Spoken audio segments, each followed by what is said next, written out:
எவ்வளவு அற்புதமான நேசம் இருந்தால், எவ்வளவு அற்புதமான பாசம் இருந்தால் தம்முடைய குடும்பத்தார் மீது, மறுமையின் மீது, இறைவன் மீது, சொர்க்கத்தின் மீது, நன்மையின் மீது, நரகத்தில் வீழ்ந்துவிடக் கூடாது என்ற எண்ணம் இருந்தால் மரண தருவாயில் அழைத்து வைத்துக் கொண்டு சொல்லுகிறார்கள், எனக்கு பிறகு நீங்கள் யாரை வணங்க போகிறீர்கள் அதை சொல்லுங்க.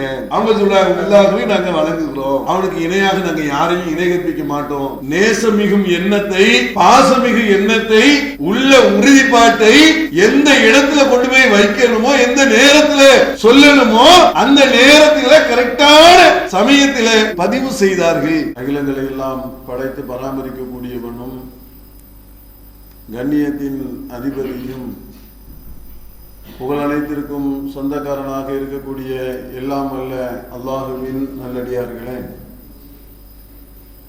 அல்லாஹ் ரப்புல் ஆலமீன் இந்த உலகத்தில் ஒரு அற்புதமான வாழ்க்கையை நமக்கு வழங்கியிருக்கிறான். நாளை மறு உலக வாழ்க்கை என்று ஒன்று இருக்கிறது. அந்த உலக வாழ்க்கையிலையும் வெற்றி பெற வேண்டும் என்று சொன்னால் இந்த உலக வாழ்க்கையில் எவ்வாறு நடந்து கொள்ள வேண்டும் என்பது குறித்த விஷயங்களை எல்லாம் அல்லாஹ் ரப்புல் ஆலமீன் பல்வேறு விதமான உபதேசங்கள் மூலியமாக, அறிவுரைகளின் மூலியமாக நமக்கு தந்திருக்கிறான். இந்த உலகத்தில் நாம் யாரை விரும்ப வேண்டும், எவ்வாறு நாம் நடந்து கொள்ள வேண்டும் என்பது குறித்த விஷயங்களை அல்லாஹ் ரப்புல் ஆலமீன் என்ன சொல்லுகிறான், நம்முடைய வாழ்க்கையில் யாரை விருப்பம் கொள்ளக்கூடியவர்களாக இருக்க வேண்டும் என்பத விஷயங்களை அல்லாஹ் என்ன சொல்லுகிறான் என்பது விஷயத்தை தான் நாம் பார்க்க இருக்கிறோம். நபிகள் நாயகம் ஸல்லல்லாஹு அலைஹி வஸல்லம் அவர்கள் சொன்னார்கள், மனிதன் தான் விரும்பியரோடு நாளை மறுமையில் இருப்பான் என்று சொன்னார்கள். யாரை விரும்புகிறானோ, எவரை விரும்புகிறானோ அவர்களோடு தான் அவன் மறுமையில் இருப்பான் என்கின்ற இந்த உபதேசம் பல்வேறு விதமான அறிவுரையையும் பல்வேறு விதமான தெளிவையும் நமக்கு தரக்கூடியதாக இருக்கிறது. ஏன்னா இந்த உலக வாழ்க்கை என்பது ஒரு குறிப்பிட்ட நாட்களில் வாழ்ந்து முடியக்கூடிய நிலையில் தான் அல்லாஹ் ரப்புல் ஆலமீன் ஏற்பாடு செய்திருக்கிறான். உலகமே அவ்வாறு இருந்தாலும் நம்முடைய வாழ்க்கை என்பது ஒரு குறிப்பிட்ட நாள், குறிப்பிட்ட நேரங்களில் முடியக்கூடிய தருவாயில் தான் அல்லாஹ் அமைத்து தந்திருக்கிறான். இதுல யாரும் எவரும் விதிவிலக்கு அல்ல என்று சொல்லக்கூடிய அளவிலே உலகத்தினுடைய எந்த பெரிய நபர்களாக இருந்தாலும், எவ்வளவு சிறிய நபர்களாக இருந்தாலும் அனைவரையும் மரணம் வந்து அடையும் என்கின்ற ஒரு சூழலை அல்லாஹ் ரப்புல் ஆலமீன் ஏற்பாடு செய்திருக்கிறான். இதை வெல்வோர் யாரும் இல்லை. இந்த உலகத்தில் அல்லாஹ் ரப்புல் ஆலமீன் தந்திருக்கக்கூடிய அற்புதமான இந்த வாழ்க்கையிலே யாரை நாம் விரும்ப வேண்டும் என்பது முக்கியமான ஒரு விஷயமாக இருக்கிறது. உன் நண்பனை சொல், உன்னை சொல்கிறேன் என்று சொல்வார்கள். நபிகள் நாயகம் ஸல்லல்லாஹு அலைஹி வஸல்லம் அவர்களுடைய ஒரு போதனை, உன் நண்பன் எப்படி இருக்கிறானோ அதற்கு தகுந்தார் போல்தான் உன்னுடைய காரியமும் இருக்கும் என்று சொல்லுகிறார்கள். நல்ல நண்பன் என்பவன் கஸ்தூரியின் மனத்தை போன்றவன், கெட்ட நண்பன் என்பவன் கொல்லனின் பட்டறையை போன்றவன் என்று சொன்னார்கள். ஒரு நல்ல நண்பனுடைய நல்ல காரியங்கள், நல்ல செயல்கள் நம்மோடு அது சேர்ந்து வரும் என்பதற்கு அந்த உபதேசத்தை ரசூலுல்லாஹ் சொல்றார்கள். ஒரு கெட்ட நண்பனாக இருக்கிறான் என்று சொன்னால் அவனுடைய கெட்ட காரியமும் நம்மை தொட்டி கொள்ளும் என்பது அதனுடைய உபதேசத்தினுடைய அறிவுரை என்பதை நாம் விளங்கிக் கொள்ள வேண்டும். அதான் நபிகள் நாயகம் ஸல்லல்லாஹு அலைஹி வஸல்லம் சொன்னாங்க, யாரை விரும்புகிறானோ அவனோடு மறுமையில் இருப்பான். ஒரு நபியை விரும்பினால், நபியின் மீது நேசம் கொண்டால், அவர்கள் மீது பாசம் கொண்டால், அவர்களுடைய செயல்பாடுகளை தன்னுடைய செயல்பாடுகளாக மாற்றிக்கொள்ளக்கூடியவர்களாக இருந்தால் நாளை மறுமையில் நபிமார்களோடு இருப்பார்கள், நல்லோரோடு இருப்பார்கள், சித்திகீன்களோடு இருப்பார்கள், சுகதாக்களோடு இருப்பார்கள், உயிர் தியாகம் செய்தவரோடு இருக்கக்கூடிய ஒரு வாய்ப்பு, உண்மையாளர்களோடு இருக்கக்கூடிய ஒரு வாய்ப்பு, நபிமார்களோடு இருக்கக்கூடிய ஒரு வாய்ப்பு என்று இந்த உலகத்தில் நாம் யாரை விரும்புகிறோமோ அவர்கள் மறுமையில் அந்த நபர்களோடு வாழக்கூடிய ஒரு வாய்ப்பை அல்லாஹ் ரப்பல் ஆலமீன் தருகிறான். எவ்வளவு அற்புதமான போதனை பாருங்க. இந்த உலகத்தில் நம்ம வாழும் போது யாரை விரும்புகிறோம், அதான் முக்கியமானது. விருப்பு வெறுப்பு என்பதெல்லாம் நம்முடைய உள்ளத்தினுடைய தீர்மானத்தினுடைய அடிப்படை தான். நம்மள பல பேர் நம்முடைய பழைய வாழ்க்கையெல்லாம் எடுத்து பார்த்தால் இந்த தௌஹீத் சிந்தனை, தௌஹீதினுடைய எண்ணங்கள் நமக்கு வருவதற்கு முன்னால் நாம் எப்படி இருந்தோம், எந்த நிலையில் இருந்தோம், யாரோடு பழகினோம் என்று பார்த்தால் ரொம்ப வேதனைக்குரிய, ரொம்ப மோசமான ஒரு நிலையில்தான் அது இருக்கும். சினிமா கூத்தாடிகளோடு நம்முடைய நேசம் இருந்திருக்கிறது. இந்த உலகத்தினுடைய மூழ்கி கிடப்பவர்களோடு நம்முடைய நேசம் இருந்திருக்கிறது. ஆனால் தௌஹீத் என்ற ஒரு கொள்கை வந்த பிறகு இஸ்லாம் சொல்லக்கூடிய போதனை, நபிகள் நாயகம் ஸல்லல்லாஹு அலைஹி வஸல்லம் அவர்கள் மீது நாம் எவ்வாறு நாம் நேசம் கொள்ள வேண்டும், நபிமார்களை எவ்வாறு நாம் விரும்ப வேண்டும், யார் மீது நாம் பிரியமாக இருக்க வேண்டும் என்பது குறித்த அறிவுரைகளை எல்லாம் அல்லாஹ் ரப்பல் ஆலமீன் சொன்ன பிறகு நம்முடைய நேசம் அப்படியே மாறுகிறது, தலைகீழாக மாறுகிறது. சினிமா தியேட்டரை நோக்கி சென்றவன் அப்படியே திரும்பி பள்ளிவாசலை நோக்கி செல்லக்கூடியவனாக மாறுகிறான். மக்களுக்கு இடையூறு தரக்கூடிய காரியங்களை செய்தவன், அதனுடைய நேசம் அப்படி இருந்தது, அதனுடைய காரணமாக இடையூறான காரியங்களை செய்தவன் அப்படியே மக்களுக்கு நற்பணி செய்யக்கூடியவர்களாக மாறுகிறார்கள். மனிதனுடைய வாழ்க்கையில யாரை நேசிக்கிறானோ அது மாதிரியான பண்புகள் வந்துவிடும். ஒரு தொழக்கூடியவனை ஒருவன் நேசிக்கிறான் வைங்க, அவன் 5 பேர் கரெக்டா தொழுகிறான், கரெக்டா சுன்னத்தான தொழுகைகளை எல்லாம் கரெக்டா தொழுது விடுகிறான், தஹஜ்ஜத் முறைக்கொண்டு அவனுடைய தொழுகைகள் இருக்கிறது. அப்படி இருந்தால் நம்முடைய நட்பும் அது மாதிரியாக இருந்தால் அவன் என்ன செய்வான் சொன்னால் எச்சரிக்கை செய்வான். தொலை நேராயிட்டு வா, தொலை போலாம், நம்முடைய சுன்னத்து தொழுகை மிஸ் ஆகிடக்கூடாது, வா சுன்னத்து தொழுகை போகலாம், ஜும்மாவுக்கு சீக்கிரமாக செல்லலாம், நாளை காலையில் சுபு தொழுகைக்கு நீ வந்து விடுவாயா. இதெல்லாம் ஒரு நட்பு வட்டாரங்கள், ஒரு பழக்க வழக்கங்கள் நேசத்தின் அடிப்படையில் அமையக்கூடியதாக இருக்கிறது. அல்லாஹ் ரப்பல் ஆலமீன் சஹாபாக்களை பற்றி சொல்லும் போது எப்படி சொல்லுகிறான் தெரியுமா? குன்தும் அலா சபா குஃப்ரத்தின் மினன்னார், நரகத்தினுடைய விளிம்பில் நீங்கள் இருந்து கொண்டிருந்தீர்கள். வன்கதுகும் மின்ஹா, அதிலிருந்து உங்களை நாம் வெளியேற்றினோம். வல்லம பைன குலூபிக்கும், உங்களுடைய உள்ளங்களுக்கு மத்தியிலே இணக்கத்தை ஏற்படுத்தினோம். வஸ்பதும் மின் நியாமத்திஹி இஹ்வானா, அதனுடைய காரணமாக நீங்கள் சகோதரர்களாக ஆகிவிட்டீர்கள். யாரை பற்றி சொல்லுகிறான் என்று சொன்னால், சஹாபாக்கள் ஆரம்ப காலத்திலே இஸ்லாம் மார்க்கம் வருவதற்கு முன்னால் அவர்களுடைய நிலை எப்படி இருந்தது என்று சொன்னால், மதுவிலே மூழ்கியவர்கள் இருக்கிறார்கள். ஐயாமுல் ஜாகிலியா என்று சொல்லக்கூடிய அறியாமை காலத்தினுடைய மூட பழக்க வழக்கங்களை எல்லாம், தீமைகளை எல்லாம் செய்தவர்களாக இருந்திருக்கிறார்கள். நபிகள் நாயகம் ஸல்லல்லாஹு அலைஹி வஸல்லம் அவர்கள் சுபு தொழுகை தொழுது அதற்கு பின்னால் சகாபாக்கள் பள்ளிவாசலில் அமர்ந்து பேசிக் கொள்வார்களாம். முன்றைய நாம் எப்படி இருந்தது தெரியுமா? நம்முடைய வாழ்க்கை எவ்வளவு மோசமாக இருந்தது தெரியுமா? இன்னென்ன காரியங்களை எல்லாம் செய்திருக்கிறோம், இன்னென்ன நிலைகளெல்லாம் நம்முடைய நடவடிக்கைகள் இருந்திருக்கிறது.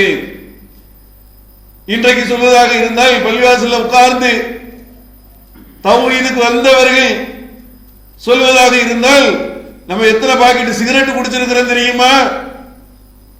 செயின் ஸ்மோக்கிங் மாதிரி சிகரெட் அடிச்சிருக்கிறோம் தெரியுமா? தண்ணி அடிச்சிருக்கிறோம் தெரியுமா? சினிமா தியேட்டருக்கு சுத்தி இருக்கிறோம் தெரியுமா? வீட்டில் சொல்லாம எங்கெங்கேயும் இல்லாம நம்ம அலைஞ்சிருக்கிறோம் தெரியுமா? ஆனால் இந்த தௌஹீத் வந்த பிறகு இன்றைக்கு எவ்வளவு பெரிய மாற்றங்கள் ஏற்பட்டிருக்கிறது என்று இன்றைக்கு நாம் பள்ளிவாசல்ல உட்கார்ந்து அமர்ந்து கொண்டு பேசுவது போல அந்த காலத்தில் சகாபாக்கள் சொன்னார்கள், நாம எப்படியெல்லாம் இருந்தோம் தெரியுமா? என்னென்ன நிலைகளெல்லாம் இருந்தோம் தெரியுமா? இந்த கொள்கை வந்தது, இதோ இந்த நபி வந்தார், நபியினுடைய செய்தியை ஏற்றுக்கொண்டோம், குர்ஆனை ஏற்றுக்கொண்டோம், மறுமையை ஏற்றுக்கொண்டோம், இறைவனை ஏற்றுக்கொண்டதனுடைய காரணமாக நம்முடைய வாழ்க்கையினுடைய அம்சங்களே மாறிவிட்டது. அல்லாஹ் எப்படிப்பட்ட ஒரு புனிதமானவன் பத்தியா, என்னுடைய வாழ்க்கையே மாத்திருக்கிறான் அப்படி பேசிக் கொள்வார்களாம். அதைத்தான் அல்லாஹ் ரப்பல் ஆலமீன் சொல்கிறான், குன்தும் அலா சபா குஃப்ரத்தின் மினன்னார், நரகத்தினுடைய விளிம்பில் நீங்கள் இருந்து கொண்டிருந்ததை எண்ணி பாருங்கள் அப்படின்னு அல்லாஹ் கேட்கிறான். எவ்வளவு மோசமாக இருந்தீர்கள், அதுக்கு பிறகு உங்களுடைய தன்மைகள் எப்படி ஆகிவிட்டதுன்னு சொன்னால் அப்படியே இரத்த உறவுகளாக, அண்ணன் தம்பிகளாக, ரொம்ப நேசத்துக்குரியவர்களாக, அப்படியே தோழர்களாக நீங்கள் மாறிவிட்டீர்கள். அப்படிப்பட்ட ஒரு அற்புதமான நிலைக்கு இருந்ததை நீங்க யோசிச்சு பாருங்கன்னு அல்லாஹ் சொல்லக்கூடிய ஒரு விஷயத்தை நாம் நினைத்து பார்க்க வேண்டும். அப்ப அந்த சகாபாக்களை நேசம் கொள்ள வைத்ததனுடைய காரணமாகத்தான், ஒரு நபியின் மீது விருப்பம் கொள்ள வைத்ததனுடைய காரணமாகத்தான், மறுமையை நேசித்ததனுடைய காரணமாகத்தான், அல்லாஹ்வை விருப்பம் கொண்டதனுடைய காரணமாகத்தான், அல்லாஹ்தான் என்னுடைய அனைத்து காரியங்களுக்கும் அஸ்திவாரம் என்று உறுதியாக நம்பியதனுடைய காரணமாகத்தான் அவர்களுடைய வாழ்க்கை அப்படியே தலைகீழாக புரட்டி போட்டது என்கின்ற வரலாற்று விஷயங்களை நாம் பார்க்கிறோம்.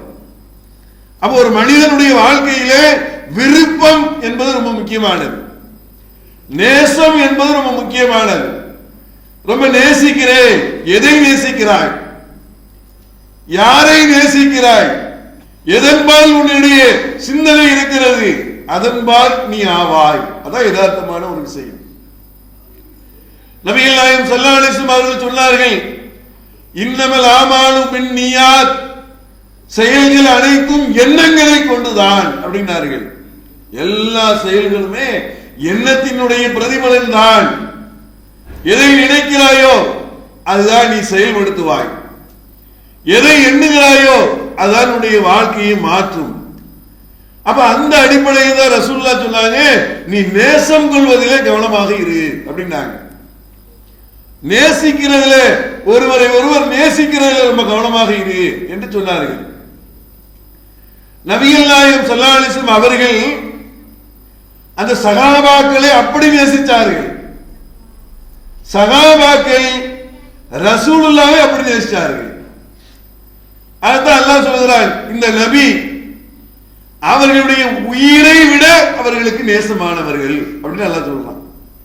இந்த நபி எப்படி தெரியுமா? இந்த சகாபாக்களுக்கு, அந்த தோழர்களுக்கு எப்படி தெரியுமா? அவர்களுடைய உயிரை விட, உடைமைகள் ரெண்டாவது, உண்மை கிடையாது, உயிர் தானே ஒரு மனிதனுக்கு முதன்மை இடத்துல உள்ளது. இந்த நபி உயிரை விட அவர்களுக்கு மேன்மைப்பட்டவர்களாக இருக்க வேண்டும் என்று கட்டளையும் விடுகிறார். அவர்கள் அப்படி நேசிக்கவும் செய்தார்கள். இந்த நேசம் தான் மனிதனை இந்த உலகத்தில் இயக்கக்கூடியதாக இருக்கிறது. எதை நேசிக்கிறோமோ அதன்பால் விருப்பம் கொள்ளக்கூடியவர்களாக மனிதர் மாறுவார்கள்.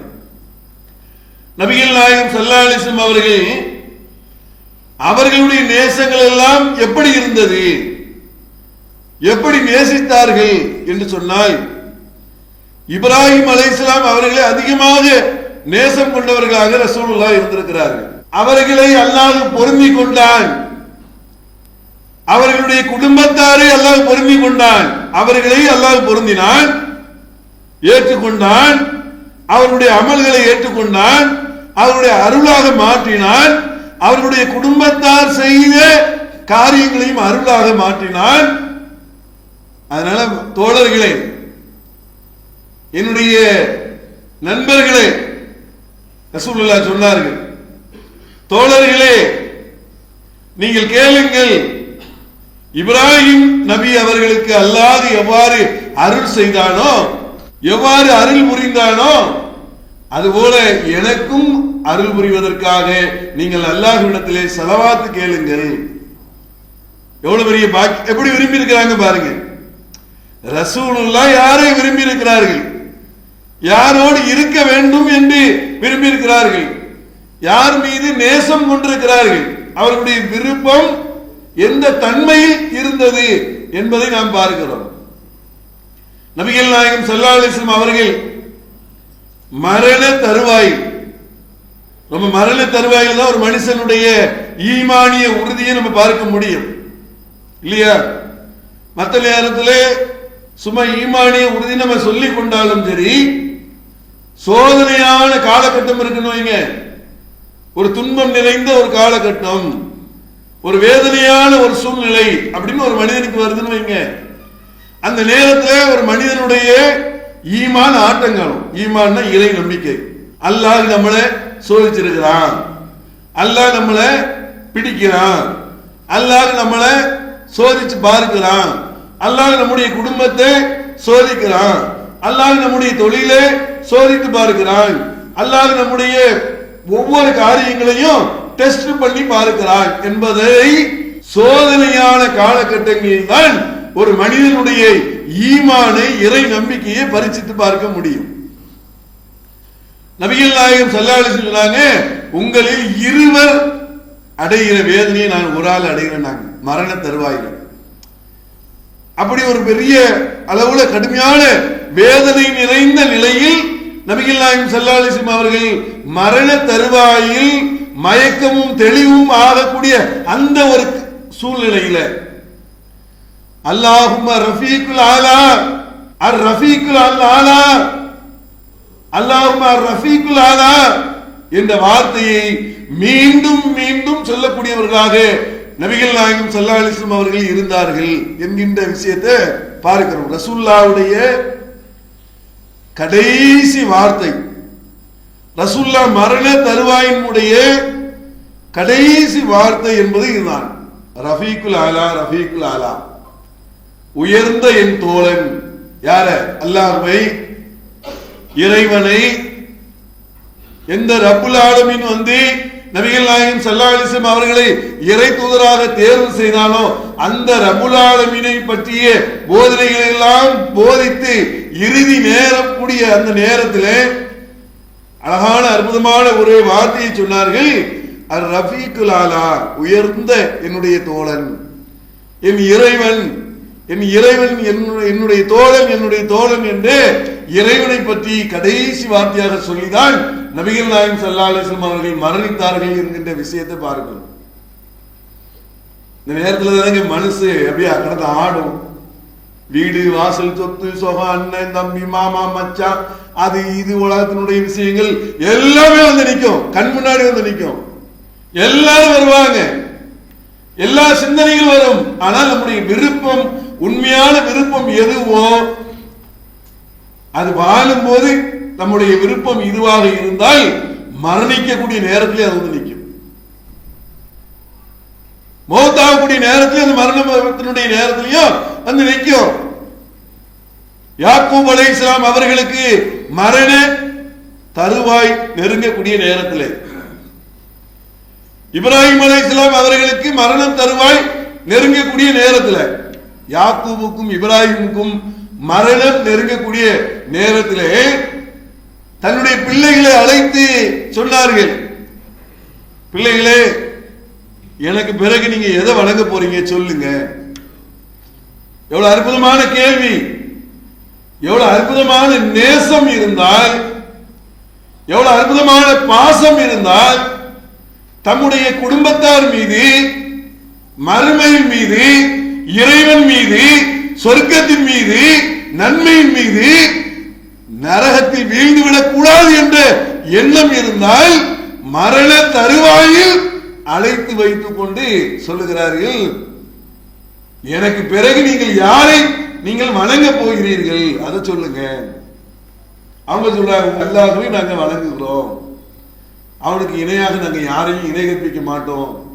எப்படி பாருங்க, எந்த இடத்துல நேசமிகும் எண்ணத்தை, பாசமிகு எண்ணத்தை, உள்ள உறுதிப்பாட்டை எந்த இடத்துல கொண்டு போய் வைக்கணுமோ, எந்த நேரத்துல சொல்லணுமோ அந்த நேரத்தில் கரெக்டான சமயத்தில் அவர்கள் அந்த பதிஞ்சார்கள், பதிவு செய்தார்கள் என்கின்ற விஷயத்தை நம்ம பார்க்கிறோம். இது நம்ம வாழ்க்கையில நேசம் கொள்வதற்கு இந்த உலகத்துல எது கரெக்டான விஷயம், யார் நேசம் கொள்வதற்கு தகுதியானவர்கள், யார் மீது நேசம் வைத்தால் மறுமையில் வெற்றி பெறலாம் என்பதற்கு இஸ்லாம் நமக்கு அற்புதமான வழிகாட்டுதலை நாம் தந்திருக்கிறது. அந்த அடிப்படையில் நேசத்தை இந்த உலகத்திலே நம்ம வளர்த்துக் கொள்ள வேண்டும்.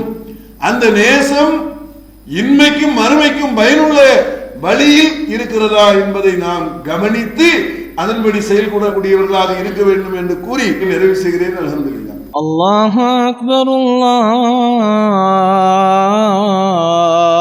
அக்பர்.